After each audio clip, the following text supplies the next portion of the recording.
अजित पवार मेला त्याचा मला फरक पडला नाही, पण रुपालीताई मेली पाहिजे, बारामतीच्या एका नेत्याची ऑडिओ क्लिप आता व्हायरल झाली. ऑडिओ क्लिपमुळे बारामतीच्या राजकारणात खळबळ उडाली आहे. लोकशाही मराठी या ऑडिओ क्लिपची पुष्टी करत नाही, मात्र आता ही ऑडिओ क्लिप जोरदार व्हायरल होते. बारामतीमधील एका नेत्याची एक ऑडिओ क्लिप सध्या सोशल मीडियावर व्हायरल होत आहे. यामध्ये मुंबईमधील एका महिलेसोबत त्यांचं संभाषण सुरू आहे. बारामतीमधील ज्या नेत्याशी या महिलेचं बोलणं सुरू होतं तो नेता विचारतो की तुम्ही बिझी आहात का. त्यावर समोरील महिला बोलते की नाही, रुपालीताईंना त्रास होतोय.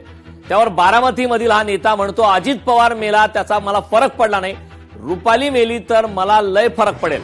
सध्या ही ऑडिओ क्लिप सोशल मीडियात प्रचंड व्हायरल होत असून राष्ट्रवादी काँग्रेसचे अजित पवार गटाचे नगरसेवक किशोर मासाळ यांच्या संभाषणाची ही ऑडिओ क्लिप असल्याची कुजबूज आता बारामतीत सुरू आहे. मात्र या ऑडिओ क्लिपची आम्ही पुष्टी करत नाही.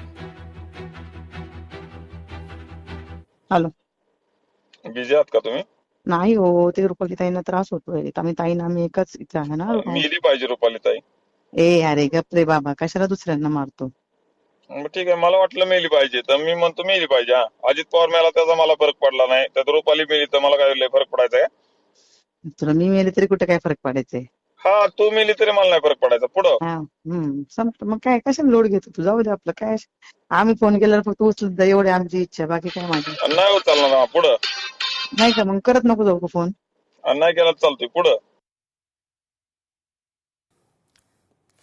नगरसेवक पदाचा राजीनामा घेण्यासाठी रोहित पवारांची टीम बारामतीत ऍक्टिव्ह झालाय. किशोर मासाळ यांनी हा गंभीर आरोप केलाय.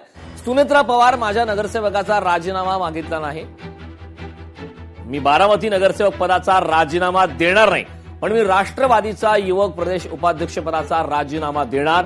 मी राष्ट्रवादीशी प्रामाणिक होतो आणि राहणार, कुठल्याही पक्षात प्रवेश करणार नाही. 1 दिवसाचं या संदर्भात अन्न त्याग करून आत्मक्लेश करणार, असं सुद्धा यावेळी मासाळ यांनी म्हटलंय. रोहित पवार यांना माननीय अजितदादा यांच्या बद्दल मी काय बोललोय जे मला अजून ऐकवलं नाही. किशोर मासाळ यांनी केलेलं वक्तव्य चुकीचं आहे, तर साधा त्यांनी निषेध सुद्धा नोंदवला नाही. मला ट्रोल करणारे 90% अकाउंट शरद पवार गटाचेच म्हणजे रोहित पवार यांचे सोशल मीडिया टीमचे आहेत. रोहित पवार यांचे कार्यकर्ते काही फेक अकाउंट काढून माझा नगरसेवक पदाचा राजीनामा मागत आहेत. असे असेल तर माझं रोहित पवार यांना आव्हान आहे की त्यांनी अजितदादा पवार यांच्या स्मृतीस्थळावरती यावं. त्यांनी सुद्धा सांगावं की रोहित किंवा त्यांच्या कुटुंबातील कोणीच अजितदादाच्या कुटुंबातील व्यक्तीच्या विरोधात विधानसभा 2029 ची निवडणुका लढणार नाही, असं त्यांनी मला लेखी द्यावा, प्रतिज्ञापत्र यांनी द्यावं. त्याच ठिकाणी माझ्या नगरसेवक पदाचा राजीनामा कोण देतो. लोकशाही मराठी ऐका, पहा, जागरूक रहा.